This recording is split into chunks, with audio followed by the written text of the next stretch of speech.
नमस्कार, आप देख रहे हैं न्यूज नेशन। आपके साथ में लक्ष्मी उपाध्याय। आज बात बिहार की करेंगे। बिहार में इसी साल चुनाव होना है। चुनाव आयोग की टीम बिहार के 2 दिन के दौरे पर है। कभी भी तारीखों का ऐलान हो सकता है। जो उम्मीद है वो ये कि 7 अक्टूबर को तारीखों का ऐलान हो सकता है।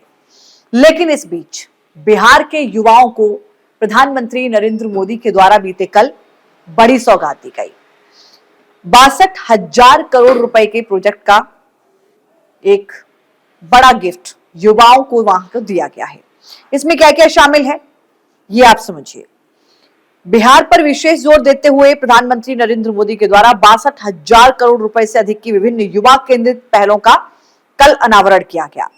60,000 करोड़ रुपए के निवेश के साथ एक केंद्र प्रायोजित योजना पीएम सेतु यानी प्रधानमंत्री कौशल विकास एवं रोजगार योग्यता परिवर्तन उन्नत आईटीआई के जरिए की शुरुआत की गई। योजना में 1000 सरकारी औद्योगिक प्रशिक्षण संस्थानों यानी आईटीआई को हब एंड स्पोक मॉडल में उन्नत करने की परिकल्पना की गई है, जिसमें 200 हब आईटीआई और 80 स्पोक आईटीआई शामिल है।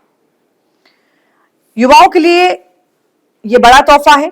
इसके अलावा प्रधानमंत्री नरेंद्र मोदी की ओर से बड़े दावे भी किए गए, क्योंकि वहां पर इस साल चुनाव होना है। बिहार केंद्र और राज्य की राष्ट्रीय जनतांत्रिक गठबंधन है, यानी कि जेडीयू और बीजेपी मिलकर वहां पर सरकार चला रहे हैं।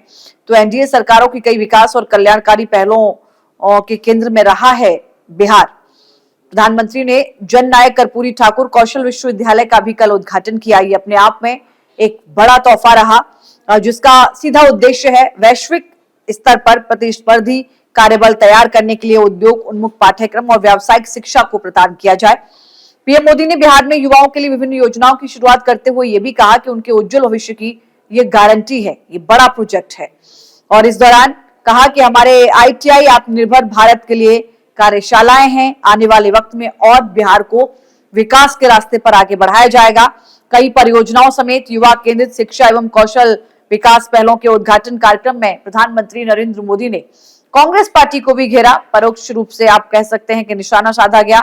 जननायक शब्द को लेकर उन्होंने इस्तेमाल किया कि कुछ लोग इस टाइटल को भी लेना चाहते हैं, यानी कि जननायक शब्द का इस्तेमाल अन्य पिछड़ा वर्ग नेता और बिहार के पूर्व मुख्यमंत्री रहे कर्पूरी ठाकुर के लिए किया जाता रहा है।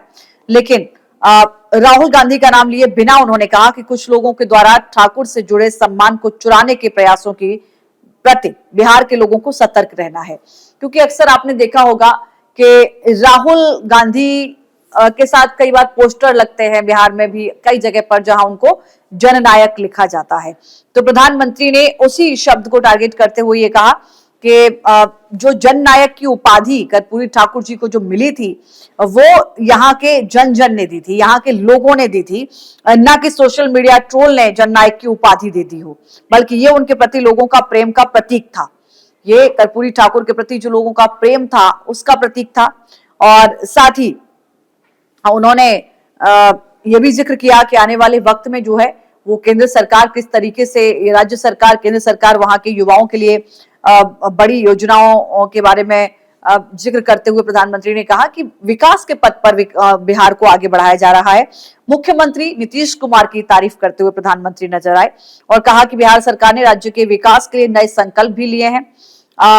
पिछले 20 साल की तुलना में अगले 5 वर्ष में रोजगार पाने वाले लोगों की संख्या 2 गुना करने का निर्णय लिया गया है। यानी कि आने वाले वक्त में जो चुनाव है, इससे आगे जब सरकार बनेगी तो इसमें जो अब तक 20 साल की तुलना में आने वाले 5 सालों में 2 गुना लोगों को रोजगार दिया जाएगा। साथ ही विधानसभा चुनाव प्रचार के दौरान पलायन के मुद्दे को जोर पकड़ने के बीच प्रधानमंत्री ने यह भी कहा कि इस योजना का उद्देश्य सुनिश्चित करना है कि बिहार के युवाओं को राज्य में ही रोजगार मिलेगा। बिहार में आप देखिए रोजगार एक बड़ा मुद्दा है। तेजस्वी यादव बड़े बड़े मंचों से रोजगार की बात करते हैं।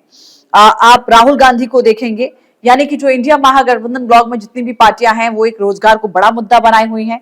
दूसरी ओर प्रधानमंत्री की ओर से ये वादा कर दिया गया कि 20 सालों में जितना युवाओं को रोजगार नहीं मिला वो आने वाले 5 सालों में उससे 2 गुना रोजगार मिलेगा।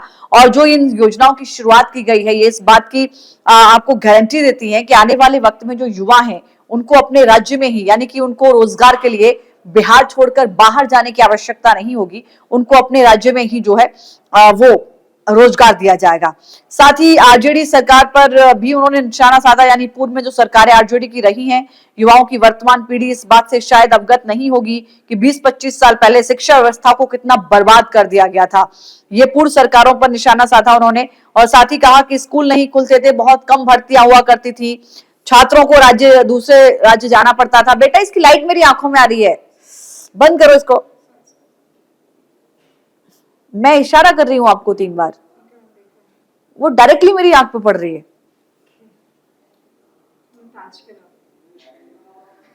कहां थी मैं 2 बार इशारा किया तुमको कि इसको बंद करो, इसको बंद करो, तुमने सुना ही नहीं। साथ ही पूर्व में आरजेडी की जो सरकारें बिहार में रही, सरकार जितनी बार भी रही, उसका भी प्रधानमंत्री नरेंद्र मोदी ने जिक्र किया और कहा कि देखिए 20 से 25 साल पहले अगर आप जाएंगे तो आपको दिखेगा कि किस तरीके से शिक्षा व्यवस्था को बर्बाद कर दिया गया था पूर्व की सरकारों ने, और स्कूल तक नहीं खुलते थे, भर्तियां तक नहीं होती थी, लोगों को मजबूरन दूसरे जगहों का रुख करना पड़ता था। पलायन की असली जो शुरुआत थी वो यहीं से हुई थी। ये भी प्रधानमंत्री नरेंद्र मोदी की ओर से किया गया, और आने वाले वक्त में ये कहीं ना कहीं वहां के युवाओं को भरोसा दिया गया कि आने वाले जो 5 सालों में अगर यहाँ पर सरकार एनडीए की और जेडीयू की बनी तो निश्चित तौर पर देखिए ये इस बात की गारंटी दी जा रही है कि आने वाले 5 सालों में जो पिछले 20 सालों में जितना रोजगार नहीं मिला है वो यहाँ के युवाओं को मिल सकता है। अब आप समझिए कि इसी साल चुनाव होने हैं, इसी साल क्या आप कह सकते हैं कि ये 1 अक्टूबर और हाफ नवंबर ये समय बचा हुआ है, क्योंकि 22 नवंबर को कार्यकाल जो है वो समाप्त हो रहा है सरकार का।